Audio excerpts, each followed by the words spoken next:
Michael, you're wearing a Game of Thrones t-shirt, I see. That's pretty cool. Yes, I am. You watch the show? I do. Good. And read the books. How are the books? Better than the show, actually. Yeah? More complicated? Way more complicated. Yeah, no thank you. Our guest today, actually before we start announcing the guest, I just want our listeners to know that the episode goes on after the hour mark when it airs on Thursdays, which is right now as it's airing, Thursdays at 3 p.m. Pacific, 6 p.m. Eastern, and 5 p.m. Central. That the show is actually longer than what's aired in the hour time slot. Sometimes it goes for an hour and 10, hour and a half, almost 2 hours, certain shows. And they can download those episodes on iTunes podcast, basically Thursday at midnight. So basically Friday morning, they'll be ready for you on your commute. And it's also going to be on YouTube. So you can check them out on the Adobe channel as well. Subscribe to it, because as awesome as the 1 hour episodes are to listen to live on the broadcast, you get some extra goodies, and the conversation keeps going. So highly recommend it. Our guest today is one of the best human beings I possibly know. Her name is Shawn Pip Pipkin.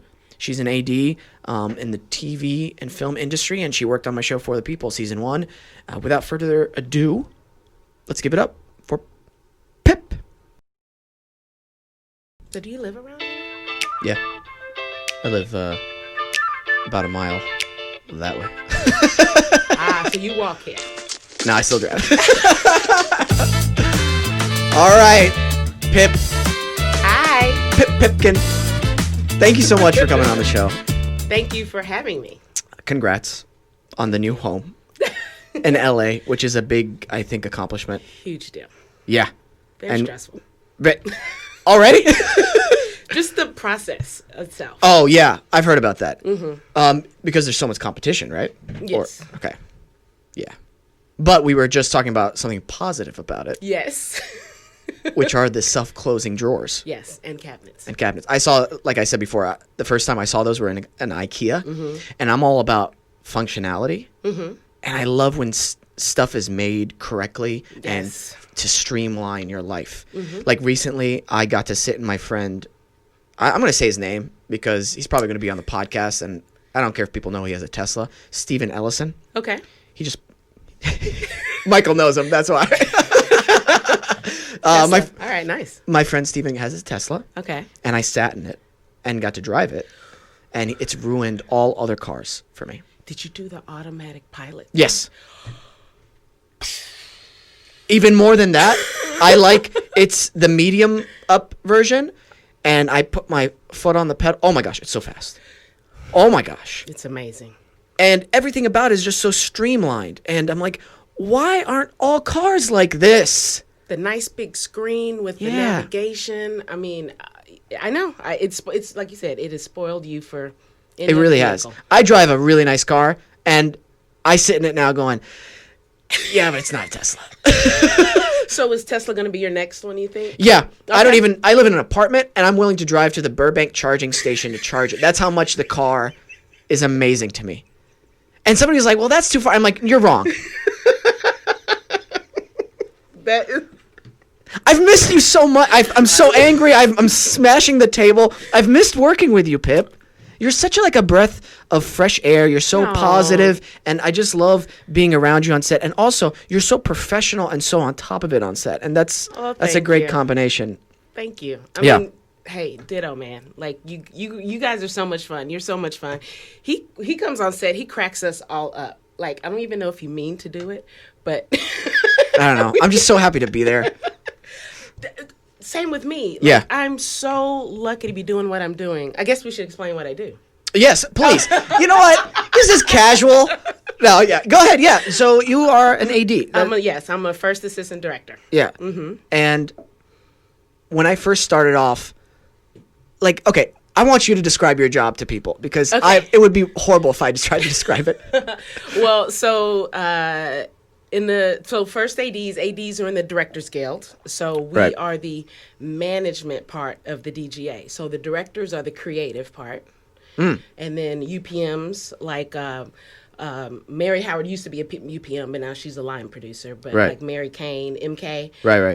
UPM ADs, we are the management part Right. of the Directors Guild. So first AD basically schedules the show or the film. We work closely with the director, making sure that help the director get their vision. Yeah. Claim their vision, whether that's with, one of the most creative things, like people say, oh, what you do isn't that creative, but I think what we do is creative as far as we set the tone for the set, number one, because I don't know if you've been on some shows like, some first ADs, like, if they're having a bad day, everybody's having a bad day. You know what I mean? So, yeah. So, you just try to, I try to keep what's going on outside of work, out of the studio and be like, we're here to have fun. We're here to, yes. We're make believe. You know what I mean? We're telling stories, and it's just, I don't know, so fun. I didn't really explain. I'm sorry. No. I think that's Google it.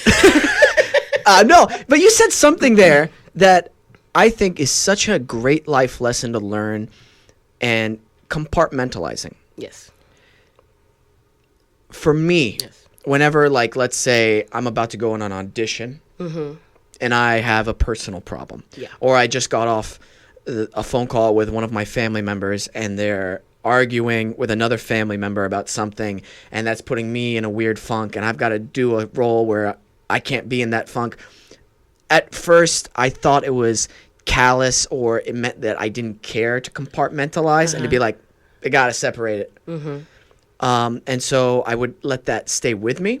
And then I was like, you know what? I can't function properly. And in turn, I can't help them if this affects me this way. So I really have to cut off the cord. And it's a hard thing to do. Yes. And especially coming into work. Let's say you got personal stuff going on. Yes.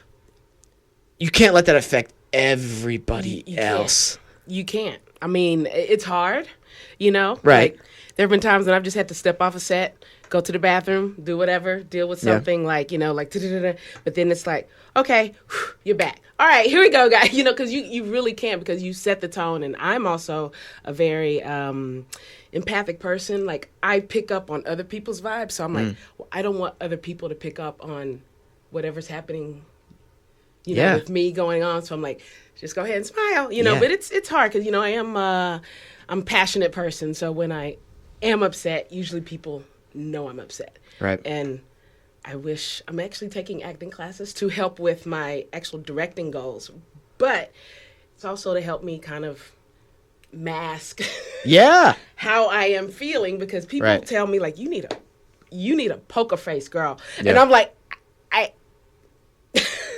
and I'm a horrible liar. So I don't lie because I am horrible at it. Yeah. People can see through it, and I'm just like, right. Just a heads up, just keep it kind of close. Yeah, it's a weird habit. No, I have the same thing. I can't. Sometimes when somebody's doing something stupid in front of me, or like I do this. I've gotten better. If it's a red carpet question, that's like, what can we expect from season 2? I'm like, we just finished season 1. I'm an actor. Can't tell you. Or, what brings you to this event? I'm like, I'm a publicist. Told me to come. I was invited. I don't know what's going on. No, I totally. It's hard, but it just takes practice. Yeah. And okay, I got to share one of my most favorite memories. Maybe I should. Maybe I don't know if on I the should. show. Yeah. I think I know what it is. Yeah. Episode 2. I don't know. No. This was something backstage that was happening. Oh, I'm sorry. No. It's there was a lovely. I love the way you handled something so professionally. I'm not gonna bring up any. Oh my God! I set this up so horribly. Oh no! What is it? No. Sometimes ahead, on just sets, talk. It's okay, it's fine. sometimes on sets, like crew members might disagree on something, or Yes. there might be an argument, and I love watching. This wasn't a couple, but I love watching couples fight, like in public. I'll sit back and just like watch. Yes. Get some popcorn. Oh, yes, and like especially if it's like far away and I'm seeing body language, and I love seeing the man's level of frustration, because it's the more jerky it is, the more frustrated he is. I could tell, because if it's like, well, I just went there, right? It's usually he hasn't had to deal with this for a long time. But if it's more like, I've had it. yeah. If you're watching the YouTube video, I was just shaking violently. It's a new dance. Yeah, these two, crew members were having a little bit of a disagreement. I'm coming in with my I know what you're carrot talking about now, yeah. or something in my hand I was eating. I was like, what's going on here? My was it La Croix? That's what I probably had. I probably had my La Croix. And you came in, and just the way you so smoothly handled it. It was like, guys, no, out. We handled this out. Come here. In here. And I was like, ooh, Pip's on top of it. Yeah. Like, where do you learn how to do that? Well, I don't know where you learn that. Like, I've always been one of those people, even in school, to like squash conflict. I've been one of those people that if someone was getting bullied or something, I was one who stepped in and be like, you know what? Stop it. Like, you know, I'd get in the way, or I'd divert attention to something else. I remember one time on set, this was when I was a production assistant, long time ago. There were two background that just we saw it brewing, but it just came to a head. I'm sorry. I love that it's background. Like I can imagine it's the stupidest shit they're like arguing about too. And it happened at lunch in catering, so in front of everybody. I'm sorry, I love that. And it just and I saw, and it was female against a male. Oh. And I was at a table. I remember I was with producers. And again, remember, I'm a production assistant, right? Yeah. I was at a table with producers, ADs, producers' assistants. And I looked over and I saw what was happening. Like voices were getting elevated. And again, the body language was, and then they were getting closer. And I remember I just darted from the table. And I went right in between them. And I'm like, guys, stop it. This. And I remember everybody turned and like looked at me, and they're like, "Oh my God, what's happening?" I'm like, "Stop it!" And then one of the women, the woman was shaking, and she was about to like hit, and I remember I did one of those moves where you you do like yes, that. So she couldn't do anything for a while, and then she's like did the wiggle like a toddler to do like, and then I just went. And then she dropped, and then like it kind of squashed. But then all of a sudden, like the stunt guy came over, is like, "What's going on here? How can I help?" And I'm like, "It's handled." But it was, and I remember later on that day, everybody's coming up to me like, "Oh my God, you're so brave," and I'm like, "No, I'm not. I just did not want to see a fight happen with these people." I don't know what it was about. It was something. I have no idea. That's such a great quality to have as a person, because I saw a fight about to happen literally yesterday by the metro station. Oof. And it was between two gentlemen. And I mean, I'm pretty good, I think. I'm not talking about like judging people, but assessing people and like their amount of craziness or their sanity. Yeah. And it was two dudes who looked a little rugged. I wouldn't call them like gangsters, but I could tell they've experienced some hard life, and they were exchanging some words, and it's the kind of things like, should I get involved or should I? It's like who is involved in this? Is it two grown ass men? Do I really need to get involved? Is it really my responsibility? And then something that bothers me is I see people with their phones. I was going to ask you how you feel about that. I don't like it. Yeah. I really don't like that, because I've trained in martial arts. I've sparred before. I've never been in a real fight, like a fight in the streets, ever. Okay.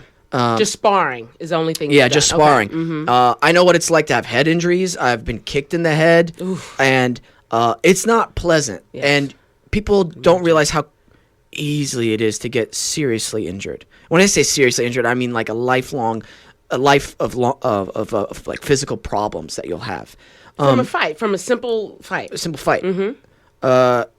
And I was just like, and then finally they just broke broke away and didn't fight. With no physical activity. But I'm just like, people don't realize how easy it is to like cause long-term damage with that kind of stuff. So yeah, I don't like the phone things.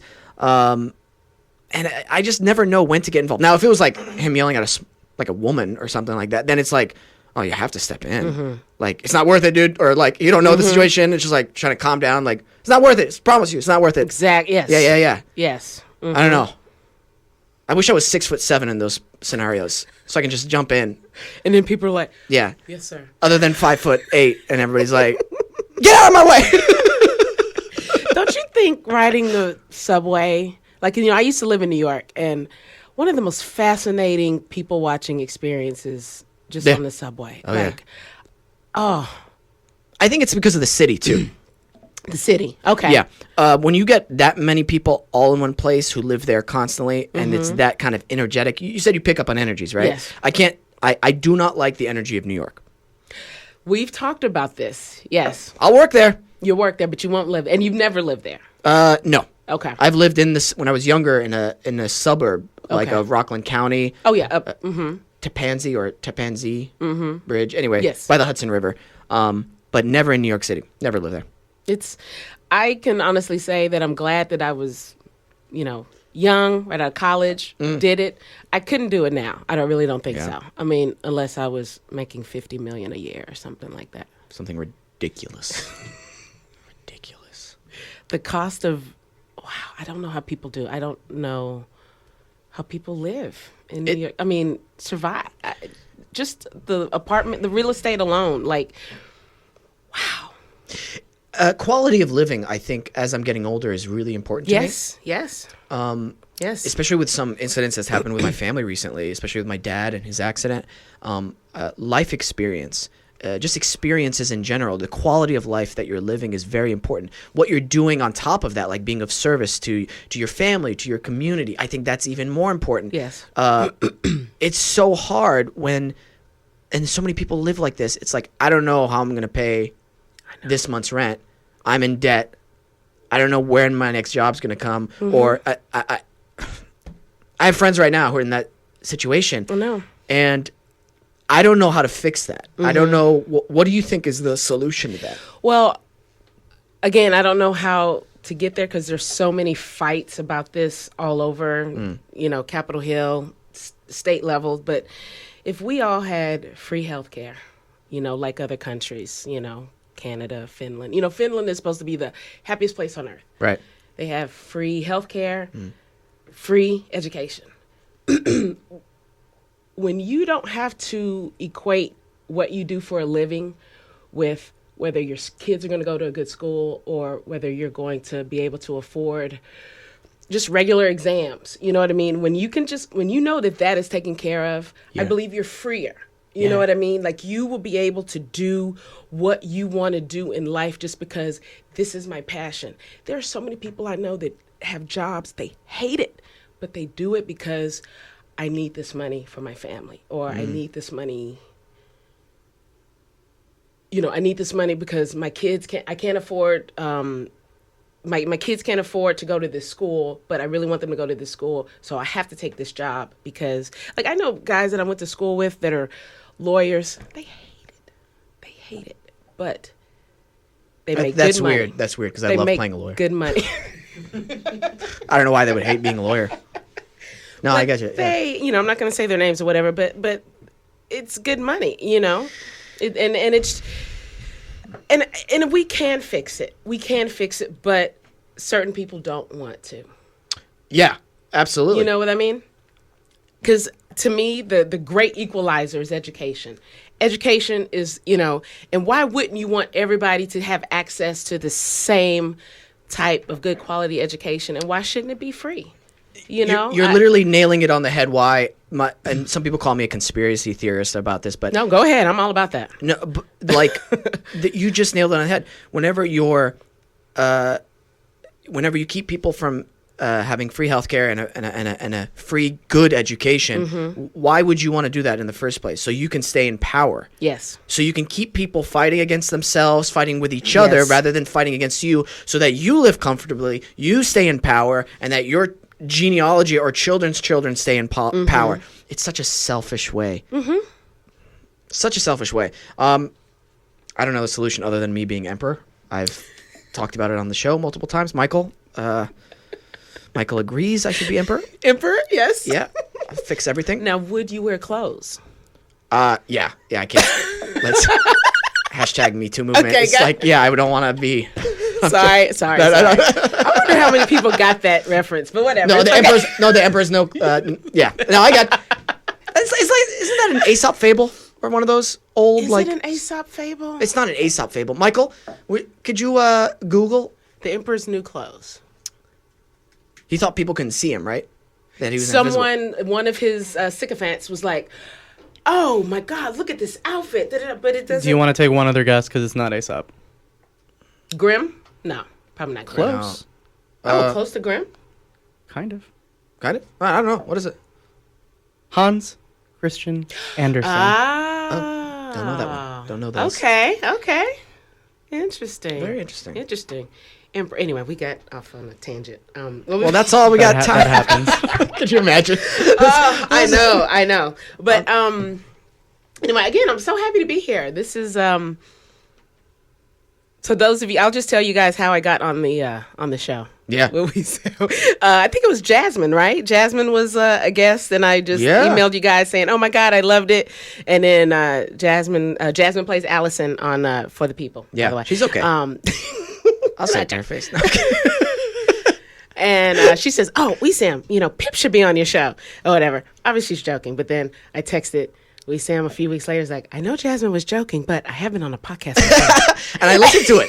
It was really good. I was like, "Oh yeah, let's bring you." I have such a good time with you on set. Anyway, this is just us on set, basically. There we go. Oh, speaking of, I saw something last night, which this is what I wanted to talk to you about.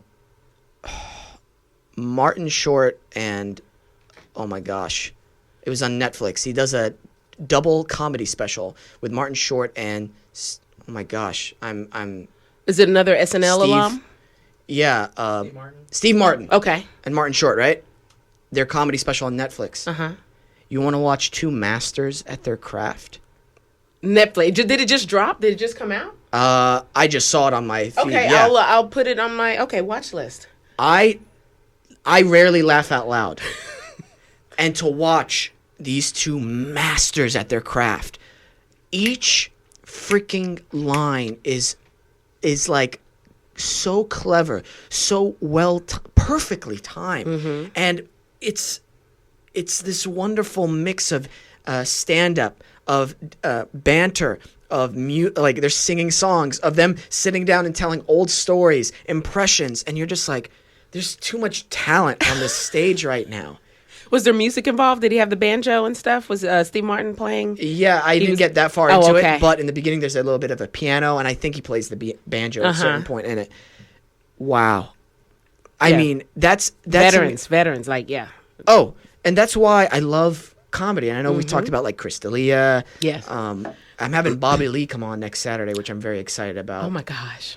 And to me, comedy is something. This is something I'm going to talk to Bobby Lee about, but it's such a unique thing. What can make someone laugh and make someone else not think it's funny? You know what I mean? Somebody else thinks it's not funny while you laugh at it.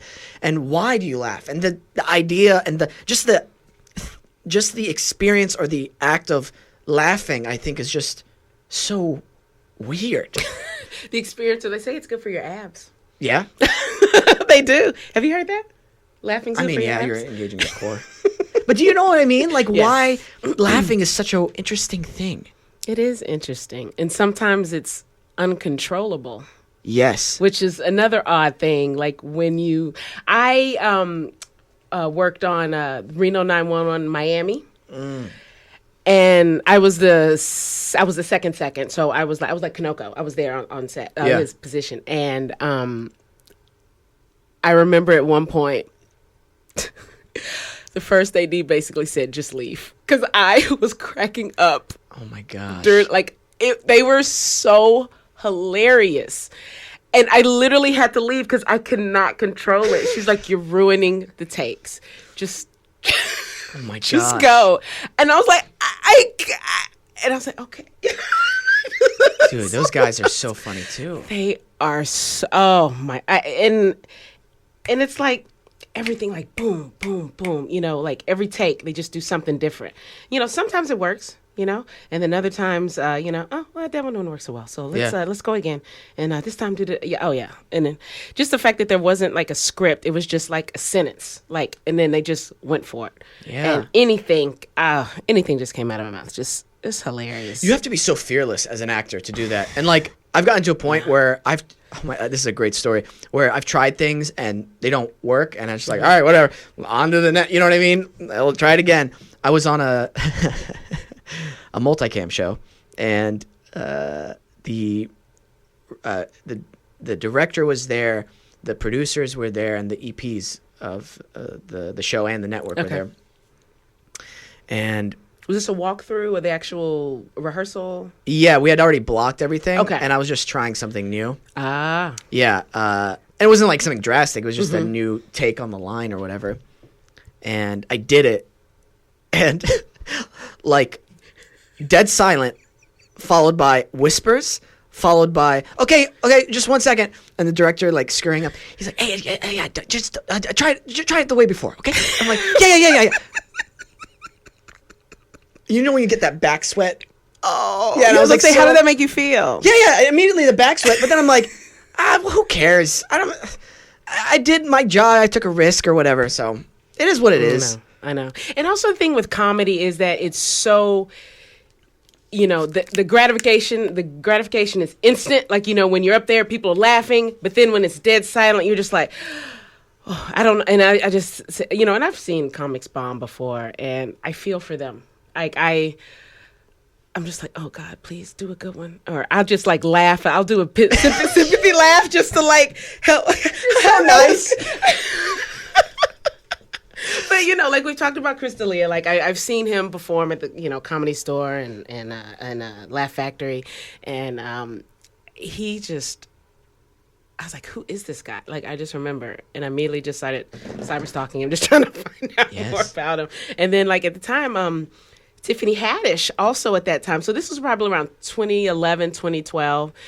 And I think she's one of the funniest people out there. Tiffany Haddish, that sounds familiar. Tiffany Haddish, Girls Trip. She's in The Last OG with Tracy Morgan. Ah, okay. And she has this book out called The Last Black Unicorn that came out I think Christmas, and it was funny, my husband bought it for me, and the book is amazing. So much comedy has a root in a lot of pain, you know what I mean? Like what she went through. She was a product of the foster system, and her dad tried to kill her mom, and she was the oldest of, like literally, but cut the brake lines. I mean, it's all in the book, so I'm not giving any secrets, but like literally cut the brake lines of the car, but the mom didn't die, but was basically a vegetable for a few years, and like, this is an 8-year-old child that basically had to teach her mom like how to talk, and like, talking about flippity flop, you know what I mean? Dude. Like and I was like, and from that, she, look at her now. She's one of the biggest comedy stars ever. And when I saw her in, I think it was the Laugh Factory, just going through the timeline from her book, she was in a very abusive relationship. And I was thinking to myself, she was there making us laugh, like peeing our pants. And she's going home and getting her ass kicked. Like every night. And I was just like, that to me just blows my mind. Blows my mind. You talk about overcoming and just, because she says, I want to make people laugh. That's how she survived the foster system. She would make people laugh so they wouldn't beat her up. Right. And I, just amazing. Maybe that's one of the magical things about humor. It is kind of that thing that gets you through, because you can't be like upset the whole time, otherwise that just kills you, right? You gotta find like the humor in some stuff. Even certain like Buddhist masters talk about you have to laugh along the way too. Like that's one of the most important things. Like when my dad was in the hospital, he was in the ICU, and he had mentioned my brother, because my brother, he's a musician. He's the one who lives with me. And for those of you who don't know, you can. Oh no, his Instagram's private because he's all artsy. He doesn't have a Facebook either, and I'm like, F you. Is he too good for Facebook? I love William. Yeah, he is apparently. Anyway, he's like 6'1" and just like the better looking version of me. And my dad was like, Wesam, you should help William get into acting too. And then I was like, yeah, sure, Dad. And then put me out of work. Why would they hire me when there's the taller, better looking version of me? Thanks, Dad. Yeah, sure. And so he starts cracking up, and my mom starts cracking up. And so it's stuff that were little boosts to get us through, the days and the I'm hours. sure the Hemsworths, that's what happened with them, I think, growing up, don't you think? Yeah. How many of them are there? There's like I think there's 4? 2? 3 I that only are... know 2. I think there's 3 or 4. My youngest brother is 6'2". Oh, okay. He's extremely You're the charming. oldest? I'm the oldest. 3 of you? Yeah, 3 of you. He's extremely charming, though. Like the most charming and funny out of all of us, the youngest one, Daniel. I'm obviously the smartest. That's what I've got going for me. Yes, there you go. most talented. 6-year head start. There are 3? Okay. There are 3. Okay. Luke, who's on Westworld. Oh, okay. Oh. Has the new Westworld come out yet? Oh, I haven't. I'm behind. I've not started. I'm waiting till the series is over so I can just binge watch it. Oh, you're one of those. Yep. Because I can't have that anxiety of waiting for the next episode to come out. That's no. Did it with Breaking Bad? No. I pay taxes. I need to have a life. I need to focus on other things. Maybe that's my problem. Maybe if I just wait. I don't even wait till the end of the season. Like I am. Yeah. Handmaid's Tale I don't know if anybody's watched. The last episode of Handmaid's Tale just took me out. Woo! You mean you stopped watching it? No, I mean it's just so powerful. I'm like, oh my God, this is happening. This is happening to us right now. This is happening. I'm like, we're getting one step closer. Remember there was a report about I know I keep trying to say keep positive, but remember there was a report about the U.S. birth rate was getting low. Like last week, there was it's the lowest in like 30 years, I believe, and that's one of the main premises of The Handmaid's Tale. Yeah. The fact that the birth rate was getting so low. That's okay. And that's why they. When you say that, I just see lanes clearing up on the highway. Hey, I'm. You know what? I'm prime time. I'm rich. I don't care. I'll say it. Birth rate getting low? Okay. All right. Okay. No, there you go. I'm not. That's the messed up part. I'm just like, all right. And my husband and I are talking about like, well, why do we think it is? And I was like, well, there's. You think about how many people have to just have a child, have to go through so much as far as hormone therapy, surgeries, and things like that, and so and then my husband's like, no, it's just women have careers now and they're putting off having children. I was like, that might have something to do with it, but Pip, somebody told me the cost of a child. I'm like, no, thank you. I'm almost tempted to adopt. Do you know what I mean? Like, yes. Why? First of all, let's adopt and skip the poop in the pants years. I'll say it. Or like a foster, or start off like fostering kids to see if that's something, you want to. Yeah, no, absolutely. Because there are a lot of children out there that desperately need homes. Yeah, absolutely. I think that's something. There's a special place in my heart for like foster care or like orphanages. You know what I mean? Because that's such a different way of growing up, and unfortunately, not a lot of orphanages are like top notch or anything like that. And as a child, to like have your future to be so unstable, like I know there are some people who come from orphanages have a positive life afterward, but some people have a negative life, and absolutely, I don't know. It just makes me want to help out in some kind of way. I don't know how to help out other than go online, donate money as of now. But I mean, you could volunteer, share your talents, your comedic skills, teach them how to be, Funny. Funny. Yeah. Bring your brothers, music, you know? Yeah. Things Why like do you have that. to bring my brother into it? I'm so Hit. sorry. It's my show. It's not William's world. It's Weesam's. It's fine. That's all the time we have.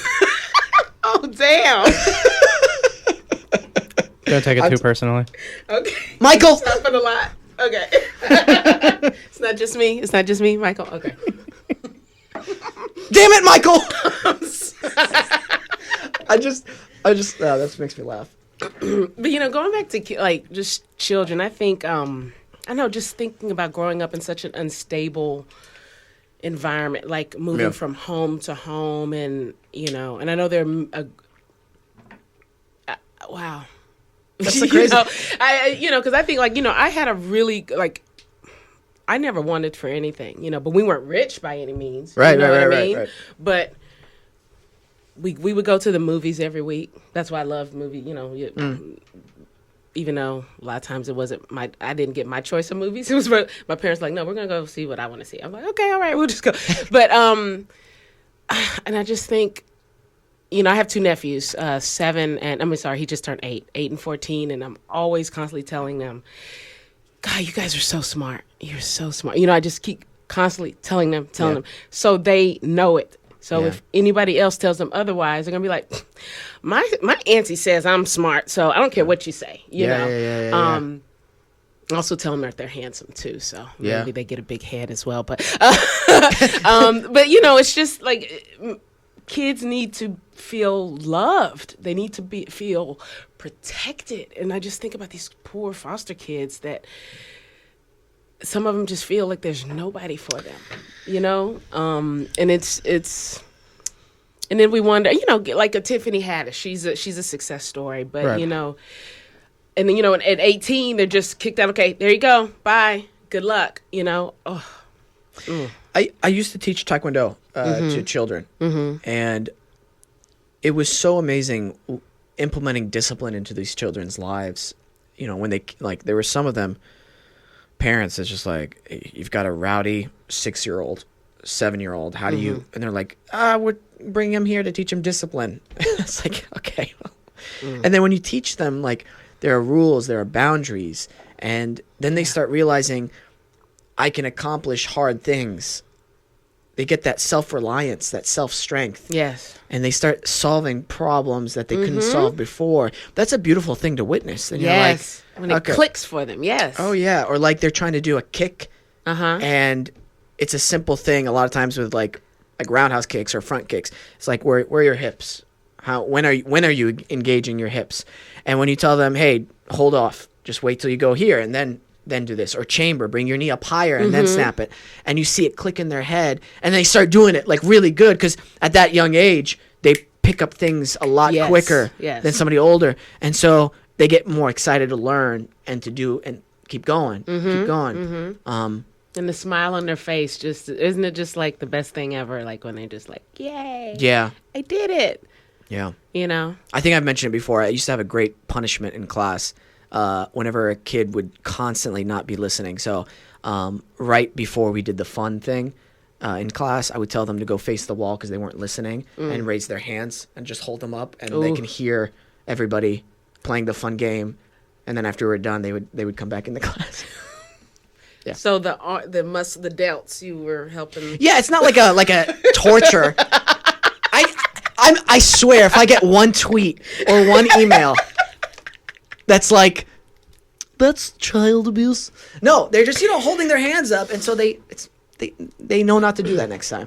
Oh my gosh, can we talk about what you posted on Instagram a couple of weeks ago about when you were like 6 years old and you were all upset, dude, about that flag? I laughed for 2 minutes straight because you were just like, I was like, look at Wesam. Classic angry Wesam. You've come into a good point of Wesam's life, of my life. I used to be a very short fuse kind of person. Really? Yeah. And my mom, she hasn't said it in a while, but whenever she would say it, she's like, Wesam, you have such a short fuse. I'm like, Mom, I don't. She's like, see, Wesam, I told you. By the way, I know she doesn't even have that hard of an accent. I just exaggerate it just to annoy her. So what has changed? You said you used to have. So what have you done to get to where you are now? Empathy, understanding why people make the choices they make, being thankful for what I have. Is what they're doing really harming me in any type of way? There you go. Did this person who cut me off, I'm thankful that I'm still alive. I'm thankful they didn't hit me. I just count my blessings more. Jocko Willink, who I mention a lot on this podcast, he has this game he talks about called the no face game. So the next time you drive, you basically have no face. So if anything happens, like bad, just no face. No face. Just don't react. Don't react at all. Just, okay. Somebody cuts you off. Somebody's driving crazy. You didn't make the light. Whatever. Somebody's taking their time. No face. So I try to practice that. There you And go. I think for the most part I've been good. But I want to tell you this story, which my mom would do. And she's going to listen to this. And she knows which story I'm talking about. Whenever she used to say I have a short fuse, I don't like repeating myself. Okay. That is something I can only do for a certain amount until I got to yell at you. Because you're not listening when I talk nicely. So my mom, one time she called me and she goes, Wesam, I need William to call me right away. Okay, Mom, I'm driving to work right now, but as soon as I hang up with you, I'm gonna give him a call and let him know. Okay, good, because I need William to talk. I need to talk to William right away. Have him call me. Yes, I promise you. Like as soon as I hang up the phone, I'm gonna call William and have him call you right away. Good. Just please make sure he calls me. Mom, I told you Wesam, you have such a short temper. And I'm like clenching the steering wheel. Classic mom. So can I just mention something? Yeah. Why couldn't she call William? He wasn't answering his phone. Yeah. So she thinks if I call him, he'll answer the phone. Oh, okay, got it. Yeah. Okay, I understand. Classic mom. Classic mom problems. William is horrible at answering his phone. And he's the musician? Yeah. He's Okay. the middle one. Got it. Yeah. He's not horrible. I'm exaggerating, William. I don't think he even listens to the podcast. I'm gonna have him on. I'm at some sure he point. does. Yeah. I'm sure he listens. He's been killing it in the music game. One of the songs he worked on with his his band, The Siege, is in the the latest Mission Impossible trailer. So check it out, people. Nice. Yeah. That is amazing. Yeah. We'll have to get him and my husband together because my husband's a guitarist, nice. singer, songwriter too. Oh, nice. Yeah. Yeah, definitely. Kevin West. Kevin West. He does a lot of licensing. Like he licensed a lot of songs and stuff like that. And the music you heard in the beginning of the show, he made that with his friend a while back. Oh, nice. Oh, you know what? Can I tell you, I listen to a lot of podcasts, obviously including yours, but I listen to it at 1.5 speed just to like get things going. And when Michael played the music, I was like, it's so slow. Because then I listened to it. Da-da-da-da-da-da. Wait, 1.5 speed slower or like faster? Faster. So I listen to my podcast at the speed 1.5, just so it's like if it's a 90-minute podcast, I'm like, okay, I can cut it to like 60 or something like that. But it was just so weird. I'm sorry. It just was. I was like, oh, the music is so slow, and I'm like, oh wait, you listen to it faster because I'm used to Yeah. That's funny. That is funny. But going back to how you're talking about changing, like from your supposed short fuse or whatever. Yeah. Like one of the things that I am constantly working on, and I'm so bad about it, patience. Yeah. And people have told me, like, that's why you don't have kids right now, because you do not have patience. Because everybody says you need patience to have kids. And that is true. Like with my nephews, I'm like, they're just kids. You know what I mean? Yeah. And I just like, why aren't you listen to me? And I'm just like, no. And my mom was like, you just need more patience. And I'm like, but they know the right thing to do. And I like, oh, and I get frustrated with them, and then I feel bad because they're like, oh, then I probably hurt their feelings, and I'm like, oh, it's just a vicious cycle. It is. And I mean, they're in their own world a lot of times, and then like they're developing their own minds, their own characters, their own personalities. Yes. I think though, and this has just come from teaching kids, and just from what I've seen with my family members and extended family members, boundaries. Like, there has to be clear, set boundaries. Absolutely. Or otherwise a kid will go, oh, well, if I just complain or cry enough, I'll just get that whatever I want. Mm-hmm.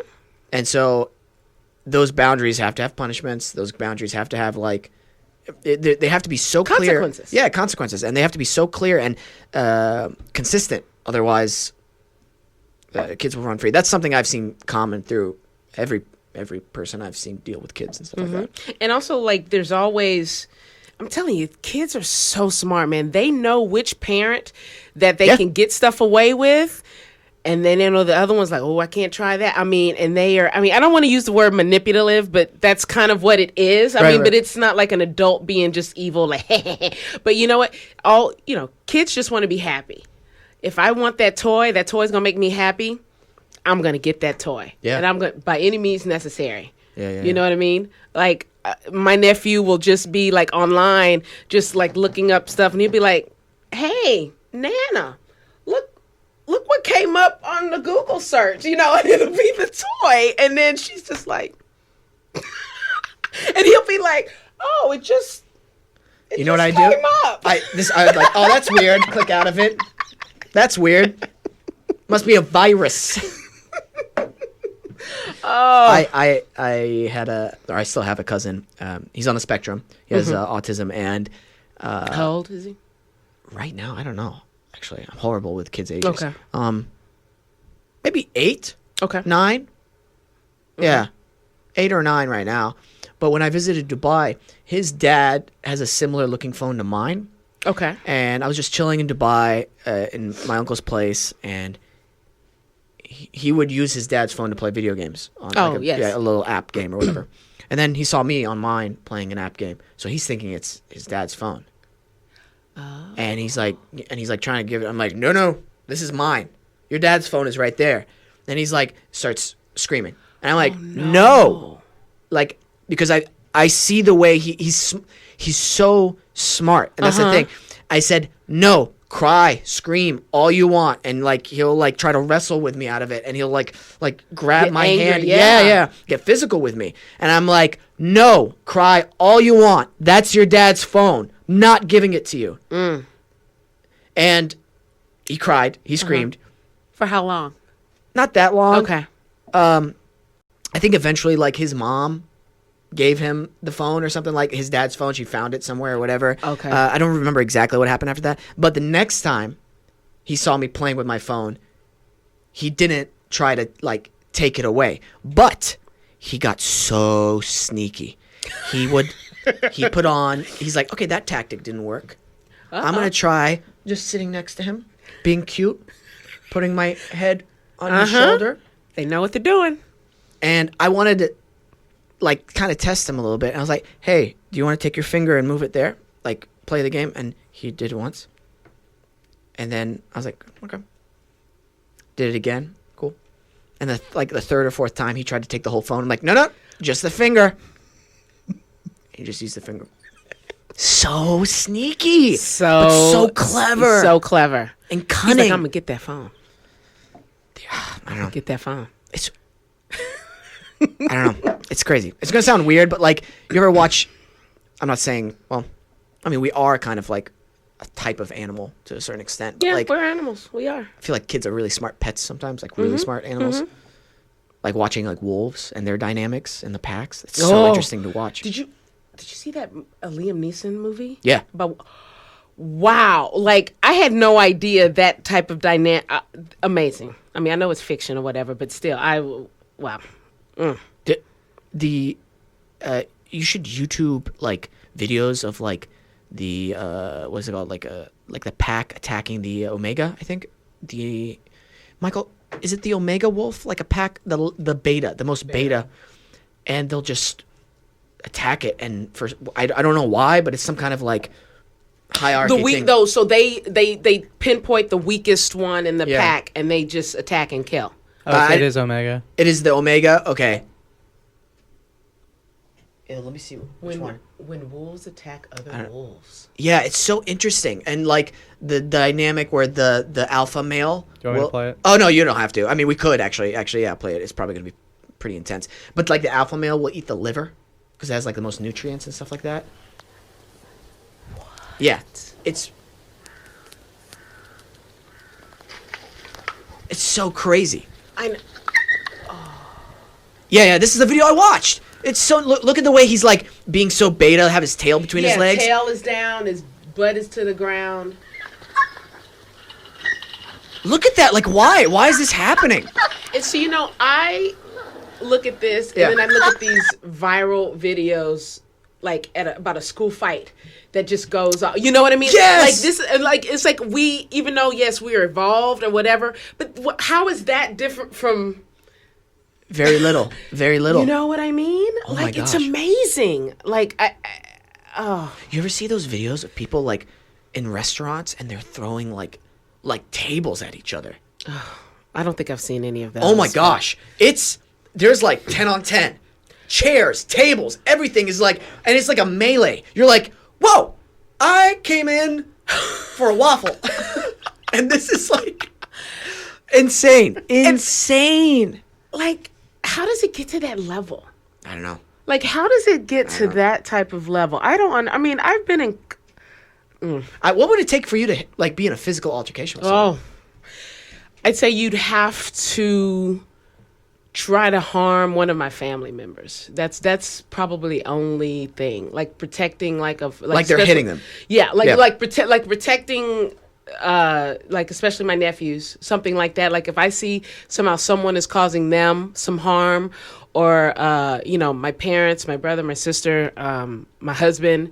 It's funny. My husband, he does the best thing. He and I don't know, ladies, gentlemen, anybody, get you a partner that tells you, "I will fight, kill, or die for you." Yeah. I'm just telling you that right now. Like he tells me that at least once a week. I will fight, kill, or die for you. And I'm like, and I remember when he first told me that, I was like, my heart. It's just the sweetest my heart. thing. I'm going to give you kisses later. And then I say, no, granted, I would never want you to harm anyone. I don't want you to kill anyone, but I was like, wow. Like, and he means it. He goes, we can't curse, can we? Okay, oh yeah, you can. You can. Yeah, yeah, okay. Like show. there's this thing that said he the entertainer always says, like, wish a motherfucker would. Like that's what my husband always says. Like, I wish a motherfucker would. Gotcha. Oh, yeah. Oh, like I wish a motherfucker would try to hurt you. Yeah. You know what I mean? Like that type of thing. And it's funny. Going back to Brazilian Jiu Jitsu, the Gracies. When I went to the school in Torrance where Henner Gracie taught, his wife, who I almost want to say is an even better, at jiu-jitsu than him. But he said, they were showing these techniques and stuff like for, women, how to get out of, predatory situations, things like that. And he said, I don't have to worry about my wife getting attacked or anything. He says, actually, I feel sorry for the dude that tries to attack her. Yeah. And I was like, damn, I love that. Like, it was just so, like, empowering. Like, no, the guy who has the balls to come after my wife, watch out. And I was like, that just, whoo! I was like, yes! I love it. I love very it. Empowering. Just very empowering. Very empowering. I mean, and this one, she's not a big woman. She's tiny, she's like 5'5". Yeah. Maybe 115, 120, you know what I mean? But that's the thing about Brazilian Jiu-Jitsu. It's not about strength. It's not about power. It's just about it's more about using your opponent's, it's more about using, well, you probably can say this better than I can, right? I mean, the best usually Brazilian Jiu-Jitsu practitioners are the smaller guys because they can't rely on strength and power. It's all about technique. Mm-hmm. And like you got the Gracies, you got Eddie Bravo, 10th Planet Jiu-Jitsu. He's like a small guy, like kind of like my size. Mm-hmm. And you'll watch like a guy who's 150 or a person who's 140 take on somebody who's like 190, 200 and just manipulate them in ways that it's so interesting. And unfortunately, I've only taken one Brazilian Jiu-Jitsu class, and I want to take more, but life gets in the way. I get it. Yeah, but also it's hard finding a good school to go to and a good teacher because the one I went to is just way too far away, and I don't want to get hurt because I'm on prime time on ABC. Prime time. This face makes millions. and billions for ABC. No cauliflower ears. Yeah, I get Yeah, it. you know what I mean? Yeah, by the way, I'm like, oh yeah, I'll wear the whole, I don't care. Like, make fun of me. I don't care. You know what I mean? Yeah, anyway, I was going to get...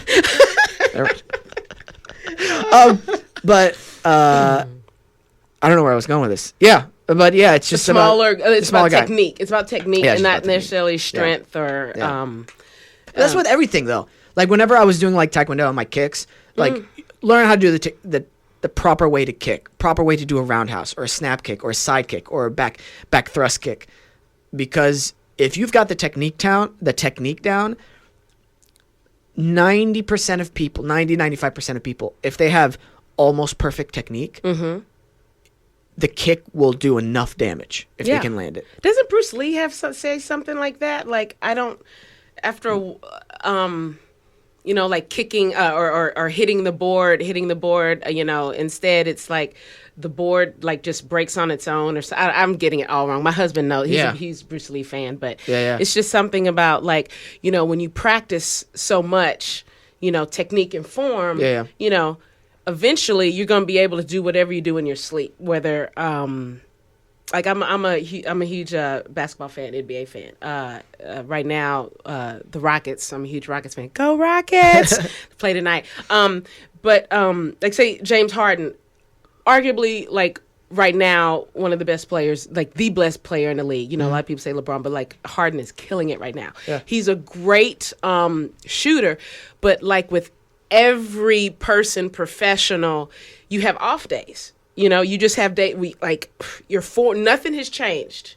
You know what I mean? You're still shooting, you still, boom, but somehow it doesn't go in. You know what I mean? But these athletes, they don't change anything because they know they've been doing this for years. They're not going to change like all of a sudden their shooting technique, in the playoffs because, I had one bad game. It's going to come back. Like that basketball is going to go in, just because maybe in game 3, I don't know. Sometimes it's just like the ball goes in and then goes out. I don't get that stuff. Wow. But it will go in eventually. And that's what I think is going to happen tonight with Harden. I'm calling it. He's going to score 45 points tonight, guys. I'm calling it right now. Sports. Oh, that's what you're not. That's his blind spot. Okay, got it. You're not into team sports. Yeah, I don't like team sports. I don't get it. Don't. You never, not growing up, you weren't in like soccer, softball, t-ball, anything like that? I played soccer. Okay, you didn't enjoy it. Too much running? No. I liked it. I wasn't great at it. I think I would enjoy it now more. I played it actually first pickup game ever like a couple of years ago. Mm-hmm. And I usually would play offense. And then I realized they were like, my speed was still there. Mm-hmm. Cardio was still there. Mm-hmm. Ball skills, 0. They were like, you want to go back to defense? And I'm like, hey, Pip, I love defense. Defense wins championships. Oh, my gosh. You know why I liked it? Shoulder checking these guys. Oh, yeah. Okay. There's this one guy who's such a bitch. He was just complaining so much. He was such like a whiny person. He comes crashing into me. He hurts his knee, and he starts like complaining to me. And I'm like, what do you want me to do? He tries to do it again, hurts himself this time. My cousin, total baller move, and he quotes Bane from The Dark Knight. And he's just, the guy's like whining on the ground. More like writhing in pain at the same time. He's like, what is this? Is it, oh yeah, do you feel in charge? And he has like a, you know that where he puts the Bane on the guy's shoulder? But he's just standing over him like this. Do you feel in charge? I start laughing hysterically. Did he get a card? Oh, no, this was like a pickup game. There's no okay, got it. Oh, guy complained. I was the one bleeding, and he's like complaining. Anyway, I love defense. I think that's why I'm going to keep playing soccer. But anyway, back to sports teams. Mm-hmm. Not big on the sports teams because players get exchanged, and a lot of times, like, you don't have control over where you're born in terms of like a hometown. No offense if you are into sports teams. It's just not my thing. That's all. Yeah, it is. Yeah, like, because I'm from Houston, so I'm a huge Rockets fan. Right. Baseball, I jumped on the bandwagon whenever they do well, like they won the World Series. So, Football. I grew up an Oiler fan. Right. But then when they left, then I kind of was like an orphan. Like I was like so right now I do not have an NFL team. I don't mean to interrupt, but like, for instance, like the Chicago, right? The baseball team. Michael, you're a fan of the Chicago Cubs? Cubs. Yeah. Oh, you should see him. Today's like the only day he's ever not worn Chicago Cubs. So you're from Chicago. Your family's from Chicago. Yes. Yeah. Got it. See, how do you... Let's say you like baseball and you're from Chicago. How do you keep rooting for the Cubs all those years that they weren't doing so well? That to me is amazing. Because the moment when they do actually win, it's sweeter, amazing. Okay. I was there when it happened. Right. Nice. I was in Wrigleyville that night. Nice. And having my grandparents live down the street from Wrigleyville. Oh, wow. So it was always just, growing up. It's a sense of an identity, I guess, to a certain extent. But to be fair, like I wasn't really a big baseball fan until around like 2003. Okay. When they made that run to the championship series, when they ripped everyone's hearts out that year. I'm more interested in individual athletes. Like for tennis, instance, swim, like Olymp. Yeah. tennis. Yes, but even in like for instance, who's a great example? LeBron. LeBron now is actually catching my eye Okay. because Yeah. Well, of why? all the talk and what's it called? No. Here's the bad example. Kobe Bryant. Okay. I don't know much about the rape allegations against him. I don't know when that happened or if there's true. 2008. But, yeah. I'm not dismissing it, but just to kind of put that aside and just focus on what I've heard of the way he practices, would go in like 2 hours, 3 hours before practice would start. Then his team would come in and then would stay after. Jordan did the same thing. Yeah, stuff like that. I'm like, ooh, these are. Oh, what's that, Michael? No, I was like Jordan. Oh, okay. yeah. Jordan did the same thing. Those common characteristics. I'm like, ooh, how can I apply that to acting? How can I apply that to the way my career works? Mm-hmm. Do you know what I mean? And then because those kind of characteristics are similar with people who are successful in the tech industry. Yes. Who've done great things with technology. Mm-hmm. The people who put in more hours, like I saw a Mike Tyson thing too. Like oh my gosh, I gotta pull this up. It's actually no, you wouldn't be able to find it, Michael. It's on a weird Instagram account that I just started following. Okay. Yeah, sorry. I thought I could ask you to do this. Michael is so good at finding posts. Oh yeah. And oh gosh. Oh, here we go. And it's on the no date. I just touched my lip to the mic, and these mics get shared by people. Anyway, here's the quote. That was a little side thing. That's Brett's seat too. That is Brett's seat. Got to get tested. Wow, who's this Brad? He's that guy, the Brett Davern show. Where is it? He's coming in right after you, actually. That might be the teaser for this episode. No, I'm kidding. Totally kidding, Brett. It might be. I don't care. It's my show. Here's the quote. It's on No Day's official Instagram account, and this is quoted by Mike Tyson. "No one wants to get up at 4 a.m. and run when it's pitch dark, but it has to be done. And the only reason why I do it so early is because I believe that the other guy isn't doing it, and it gives me a little edge." And I'm like, oh! Gives me a little edge. And part of why I wake up early, like this morning, I did my run. Okay. By the way, I'm so impressed that you do. I'm just, wow. Seriously, in awe. Like, that's amazing. But go ahead. You're welcome. I'm kidding. Totally kidding. No, but it is, part of it is that little edge that I get. Mm-hmm. Even before I booked the show, whenever I would just be hustling and trying to get those auditions, it's like, okay, I'm doing this because it's hard and it's scary to go up there at night. Yeah. And it's a huge accomplishment for me, and that'll give me the confidence boost I'll need in the audition room. No one else will know I was running. There you go. But I'm going in there going, if I can do that and force myself to do something where it's totally unnecessary. By the way, extremely unnecessary for me to wake up at 4:20 a.m., make it before the sunrise. Totally unnecessary. But I like doing it because I know I'm the only one up there. Yeah. Are you really the only one? No one else is? My mom's listening to this, but so, yeah, there are other people up there.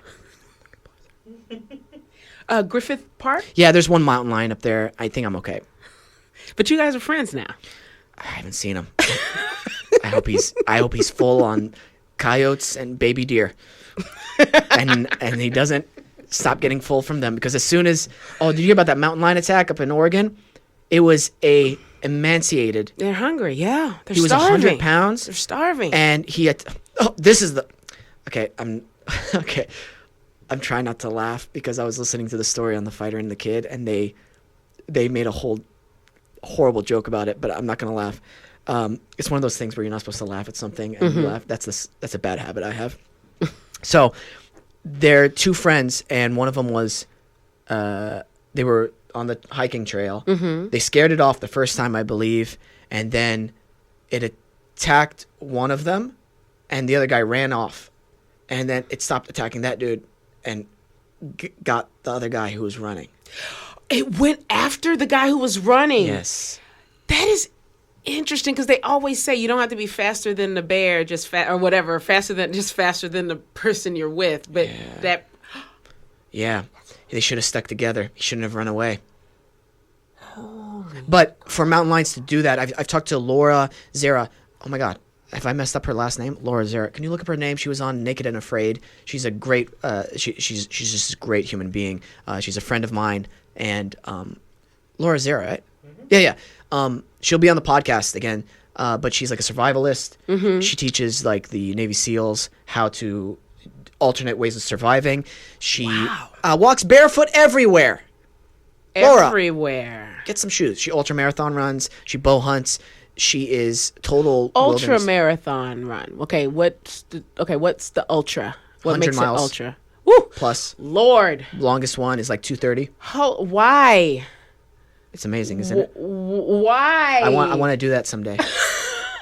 100. Yeah. Why not?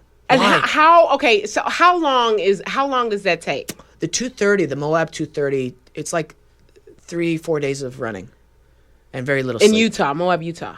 Yeah. It's in the desert. Yeah, I don't know where that is. Oh my God. Yeah, you should.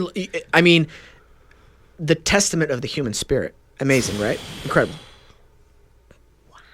She does this barefoot? I think the marathon stuff she did with shoes, but she usually runs barefoot and is in the woods barefoot. Well, she was telling me about the mountain lion stuff. Okay.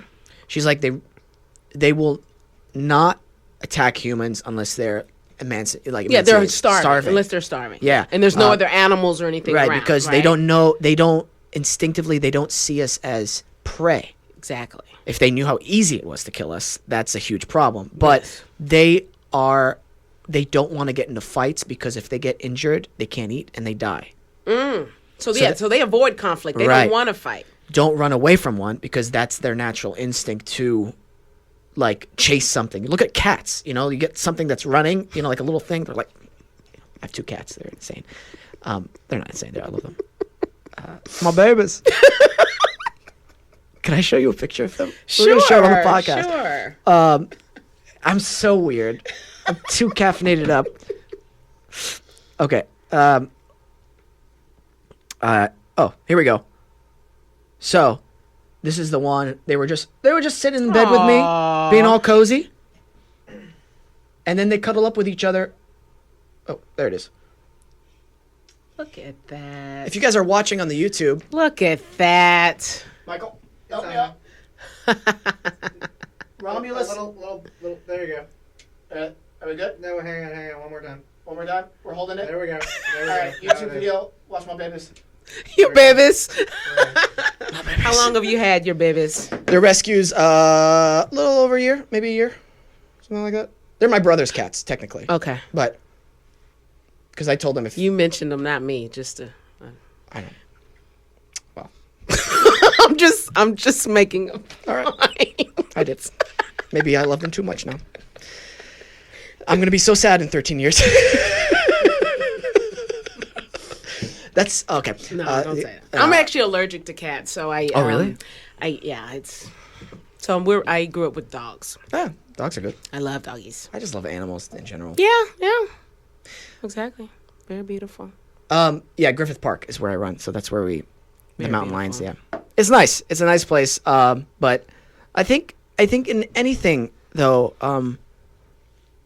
I think motivation is important with whatever you do in life, especially if Yes. you're starting off in a career. So for you, AD work, that's pretty specific, right? I mean, Yes. you told me you want to be also a director, Yes. get more on the creative side of things.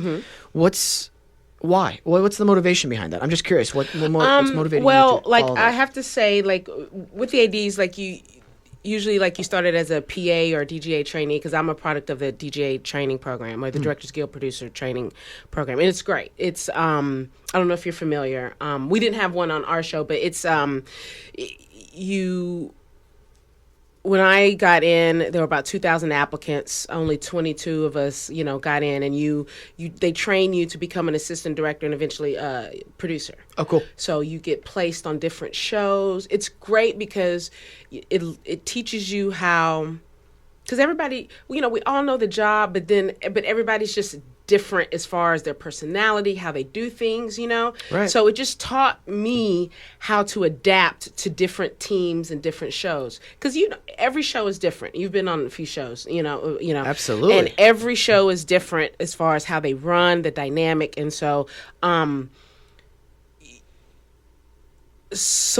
that kind of being in that program, then when I joined the Directors Guild of America, which I'm so grateful for the training, the DGA, the Directors Guild Producer Training Program, for giving me I got this opportunity that totally changed my life. Like it was like going to college. You know how like college changes, most people's lives. Like this program, like really changed my life because it opened up doors and exposed me to things that, I mean, I don't think I would have probably been able to getting like any other way, trying to get into the business, you know? And, you learn like, from first, like Tommy was a first AD on the show. I was his DGA trainee, Tommy Burke. Yeah. Right. So, and he's great. Like we still remain in contact today. We're friends. As far as motivation, when I was a trainee and I was a second and a second AD, I was like, okay, I want to be the next step. Usually would be to go to first AD and then unit production manager, which is more the person involved with the budgeting, the money and everything, the line producer. But when I became a first AD, you work so closely with the director. I was like, whoa, wait a minute. I kind of like this, because I was working so closely with the director. I was like, I think I could be really good at this, because there were, like, give an instance, Tom Verica, amazing, we love him, our director, executive producer, and For the People. Working with him, like, I would think something like if he's going to block a shot a certain way, like I would in my head, I would already have done it myself, and then he would block it and I'll be like, oh, that's exactly how I would have done it, Nice. like, and I was like, wow, okay, Cool, nice. Or different certain shots or coverage, or if those of you coverage is just when you're getting different actors POV in shots, but like it was a lot of the stuff that he was doing was stuff that in my head it's like if I was in his shoes I would have done this. So I was like, I think I'm on the right path with this, and that's a great sense of awareness too. yeah, I was like, okay, yeah. And he was one of the people that told me about, because he started out as an actor, so I was like, I think I need to take acting classes to learn how to communicate with actors. There's a certain type of speak, don't you think? Like, just to get certain... I mean, I think I prefer just to be yelled at and moved physically. No, I'm kidding. Absolutely. Do not lay hands on people. That's what I tell everybody. Do not lay hands on people. And also just to get performances out of performers and actors. That's one thing I've learned in acting class is right. that redirects. Like we did this. I don't know. It was a great practice where you do scene studies with your fellow classmates, and then you play the director, and then the coach will be like, okay, now you give a redirect, and then I was like, and then boom, and then I remember the guy did it perfectly. I'm like, wow, I thought he was going to have a problem. And then the acting coach was like, that was a very good redirect. And because it was so good and you communicated well, he was able to give you what you wanted. And I'm like, bam, isn't that what it's about? Right? 100%. This is something I've learned. I've been so thankful for. I used to live with a bunch of roommates before I moved in with my brother, and we would work with each other on scenes, like, hey, I need a reader or whatever, or like, hey, can you help me on this scene? And I found that the best way to communicate with a really good actor who is experienced, and you know what, even someone who's not as experienced, is to ask questions rather than tell them what to do. Ah, okay. So I love asking if something's. I love asking if something's not working. I don't. Inside of me, the very blunt version of me is just like, don't do that, But I gotta go. Hey, was curious why do you look away at me at this line? And 9 times out of 10, the answer is so vague. It's like, actually, I don't know. I don't know why I keep doing that. Yeah, curious to see what would happen if you just maybe kept at me. Do you think it would be natural for you just to keep it looking at me? And they're like, yeah, let's try that. I was like, cool, all right. And then they do it. It's like, yeah, that works a lot better. Yeah, it feels more connected, right? Nice. And then that way, nice. I heard this from Tom too. Allowing the actor, especially if they're like a good actor and a decent one, allow them to have it grow naturally. Like, do you know organic, what I mean? just organically. Yes. Yeah, you just plant the seed, and then they'll take care of the rest if they're a good actor. Yes. And then, because there's cool things that's going to happen when it does grow organically from them. I have a great friend and colleague I meet with still every Sunday morning. His name is Isaiah, or Josh, depending on when you've got introduced to him. I've known him since high school. And whenever we work on our acting stuff every Sunday morning, we'll give each other cold read scenes, and we'll just do it a whole bunch of different ways. In some ways, we're like, you know what? Can we just try it a totally different way that will never work? Okay. Like let's say the character calls for a really nice boss, very understanding, very maybe beta boss. It's like, let's make him an asshole just to see what we find in it. And then we'll do it and we'll be like, ooh, that was... I would have never thought to go that direction. And then you find like one line, you're like, oh, maybe I could do this one line, maybe with a little differently. And you find so many different things. And so, yeah, I just like working with actors like that and other colleagues. And can I say, and I sent the email to all the cast, you guys, those of you, who haven't watched the show yet, for the people, you really need to. It's on Hulu. It is. I don't think I've ever worked with a collection of actors that were more talented. I mean, just so professional, just so wonderful to be around. You guys have so much talent. And I was like, and I love watching the shows with my husband because, he doesn't know you guys like I do. Yeah. And after the finale, he was just like, everybody is just so good. Like, he's just like, oh my gosh. Like, and he says, I really love these characters. And you guys are like, and I just think, being there when we were shooting the scenes, Flippity Flop, which, that whole story with you and your dad, like that scene with you and Tina in the courtroom, where you're like, my father's the smartest man I know. You know what I mean? I'm just like, oh, I was just like, dude, you're gonna make me cry just because what's going on with my family right now. And I'm like, right? And isn't it amazing how that? I mean, even though it didn't happen at the time, but can you imagine if that was going on? Like if your dad had that accident when we were filming that scene. I mean, when we were doing that episode. How do you think that would have affected you, or would have changed? I mean, would it have changed any of your performances or anything? What do you? Probably cried a lot more, honestly. Yeah. I mean, I don't know. I honestly I can't say what it would have done. It would have given a different performance, probably, more than likely. Yeah. But it is very cosmic. How that's the episode, by the way, that they came and visited on set with. Oh, and brought the baklava. Yeah. Right? Yeah. Is that the? No, they Oh. brought the baklava, but they visited me on set. I don't think you were there for that. Whenever they came on set and visited. Oh yes, Were you there? yes. Oh, okay, yeah. I was there. Your Yeah. parents and your brother. Yes. Yeah. yes. So, I just, it's just so cosmic and so interesting, and something that's helped with my empathy is not being selfish and realizing everybody's on their own journey as well. Yes. And learning things at certain times that's right for them. So this incident with my father when he broke his spine, selfishly I could look at it and see it as being something very painful, very upsetting for me.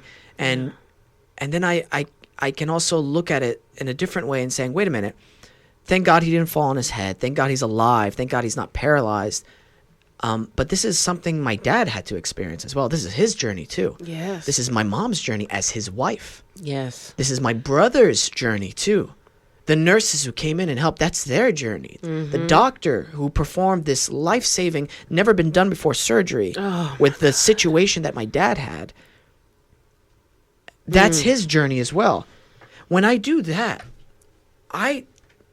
it seems so cosmic. And there's a peace that happens internally. Knowing, and it's so weird, but it's just like, everything's going to be okay. Doesn't mean it's going to be easy. It's just going to be okay. It's going to be okay. fine. Yeah. And this is what's meant to happen. And there's a trust in like God and in the cosmic way of things, the cause and effect of everything. Just brought a real peace to me. Yes, and like you're saying, even though this was a horrible thing that happened to your father, but it's probably going to be one of the best things that happened to your family as far as you guys coming and like just helping him. I mean, I'm just saying that. I really believe that because out of so much trauma, usually there is a reason for it. Something good comes out of it. And I, like you said, I do believe things do happen for a reason. Yeah. I know people say, how can you say that when there's so much pain and evil in the world? But you can't have good without evil. You know what I mean? You can't have black without white, So there has to, as far as things, happening for a reason, like, and I'm one of those people, like The Secret, when that came out, it kind of like opened my whole world because even though I'd already kind of been doing those type of things like affirmations, like before a game or before I'm about to give a speech, I tell myself, you're a badass, like you got this, you know what I mean? Like you're going to kick ass, you're going to score this many points tonight, or you're going to kill this speech, or, you're going to get 100 on this test. I've always been doing that. But with The Secret came out, I was like, now I get it. They're like, I'm creating my own destiny. Like I'm telling myself, you're going to get 100 on this test. Therefore, guess what? I got 100 on this test. You tell yourself like, I'm going to go out there and I'm going to score at least 10 points or get at least 12 rebounds. And then you do it. It's because you're believing in yourself. And that's why it's like, as far as I'm always telling my nephews how great they are, how smart they are, because if they believe it, they can achieve it. And it's just, and are you familiar with the 4 agreements? Please remind me. I've heard of this before a while back. Like there are the 4 agreements. And again, like with The Secret, this book changed my life. There are 4 things that they say. It's like, be impeccable with your word. Don't make assumptions. Don't take anything personally. Always do your best.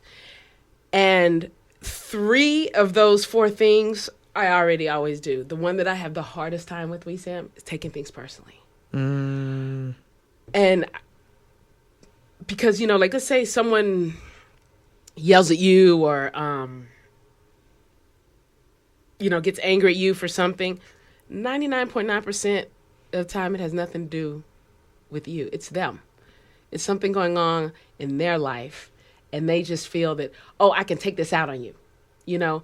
And I remember when I first learned that, I was like, and it was around the time when I got into the DJ training program, you know, because you're the low person on the totem pole. So, of course, you're going to get all the shit just is going to come down on you. You know, you have so much responsibility, but like no authority to like actually do things to like change, you know, and it's something I'm still working on, and like how to, because things happen to you and you think, oh God, why did that person say that, or why did this happen? But it has nothing to do with you. You know what I mean? It has to do with that person.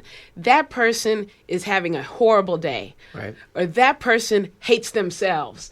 And they see, you know, like like you say, I try to be very positive, and I'm always smiling. I tell strangers hi all the time. You know, I smile at strangers, and people are like, why are you doing that? Like, I was like, why not? Yeah. You know what I mean? Like, I will go to get coffee at Coffee Bean, and I will find out whenever I go to like a server, like a waitress or bartender, a barista, I was like, I'm going to try to tell them something. I'm going to give them a compliment, or like a grocery store. I'm going to give them a compliment about whether it's their jacket, their hair, there's something, you know? And I love how you can see it change, you know, like, oh, thank you. You know, oh. And I'll be like, how long did it take to do your hair? And they're like, oh, just like 10 minutes. It's like, it's so good. You thinking about being a hairstylist? Well, I've thought about it. I think you might have a career, you know? And then boom, I leave, and that person's day changes for the positive, and then they'll be nicer to the person after me. You know, they'll smile. You know, I just try to do that. I just like, you know. I think that's just being a decent human being. And unfortunately, in this day and age, especially I feel like in larger cities, it's not normal for that. Mm-hmm. You know, there's a few points you made, and I want to hit them kind of quickly because you just said so many good things. And going back to whenever I said I believe everything happens for a reason, mm-hmm. I don't mean that in a way where it'll be fine all the time. It'll be easy. Mm-hmm.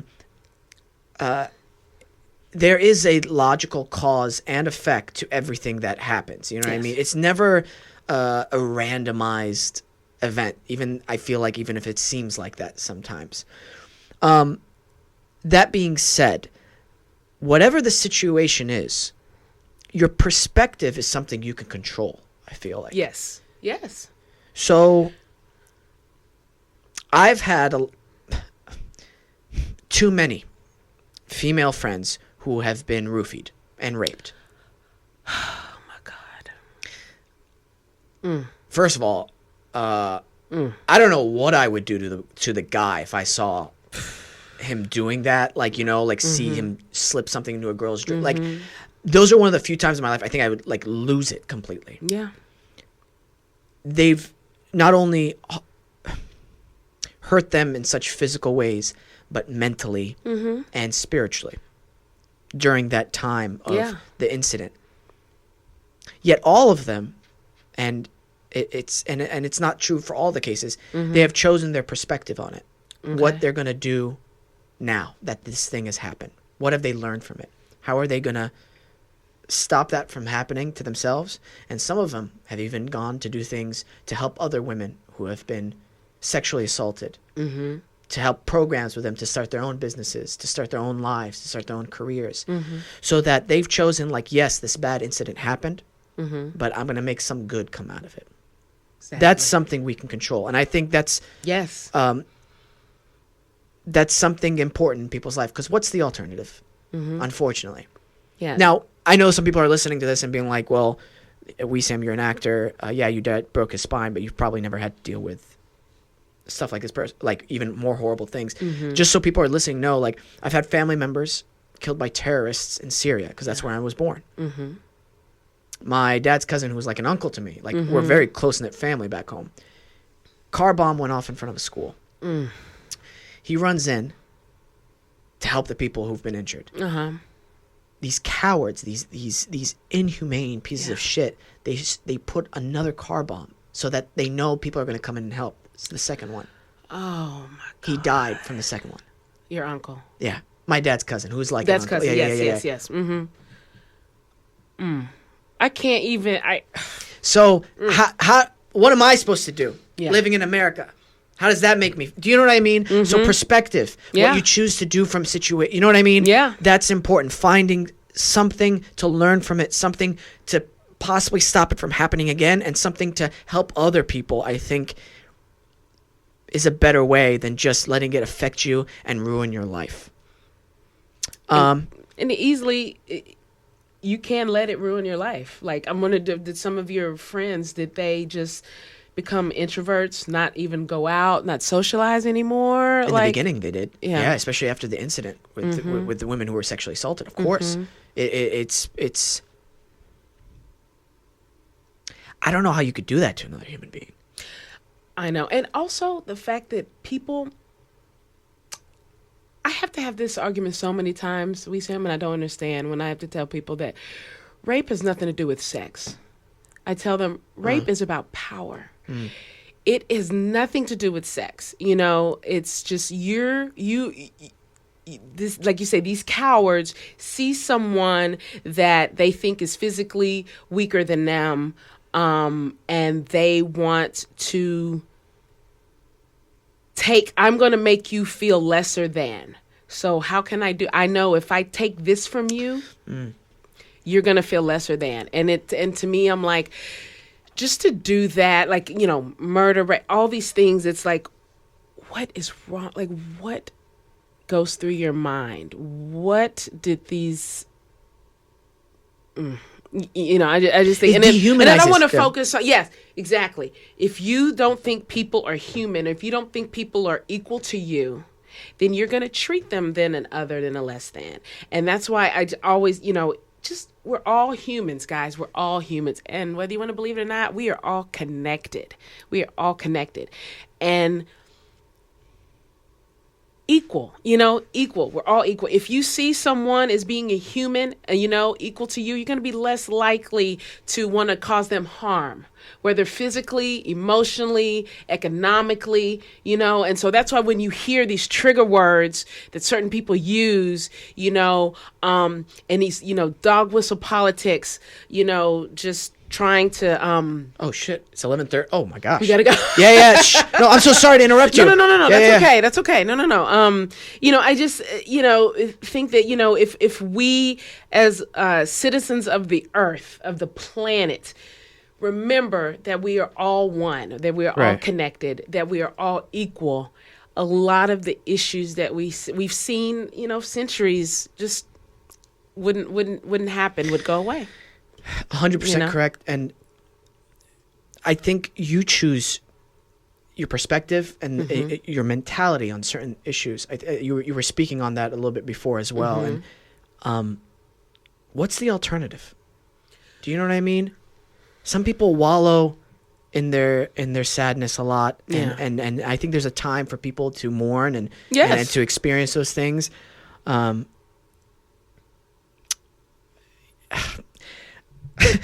know. Got kind of deep towards the end. But that's okay, because these are important issues. Very important and I'm issues. so proud of the show that we both got to work on. Yes. That deals and tells stories of people dealing with these dark times and the issues with our law system, the good things about it, the bad things about it, the struggles about it, the philosophies behind it. Oh my God, this hour and a half went by so quickly. It did. I'd love to have you on again. Oh, at some point. I love it. But thank you so Pip, much. You're an amazing human being. Never stop being you. Congrats on the new chapters in your life, and I hope to see you on another project soon. Thank you so much, Wesam. You're so sweet. I feel the same way. Thank you, Mike. Of course. All right, guys, we out. Everybody. Boop. Bye. Hey, everybody. Thanks for listening to the episode. Thanks to Pip for coming on. Thank you, Adobe Radio, Nice Guy Digital. Thank you, Michael. Preach. Welcome. Yeah. Such a great episode and great talks. Thank you to our listeners. We really appreciate you guys. And be sure to subscribe to our iTunes podcast channel. Leave a review if you have some time. And also remember that we air on Adobe Radio on Thursdays at 3 p.m. Pacific, 6 p.m. Eastern, 5 p.m. Central Time if you're in the middle of the States. And don't forget, we're also on YouTube. So if you want to see my beautiful face, check us out there. All right, guys. Have a good one. See you next week.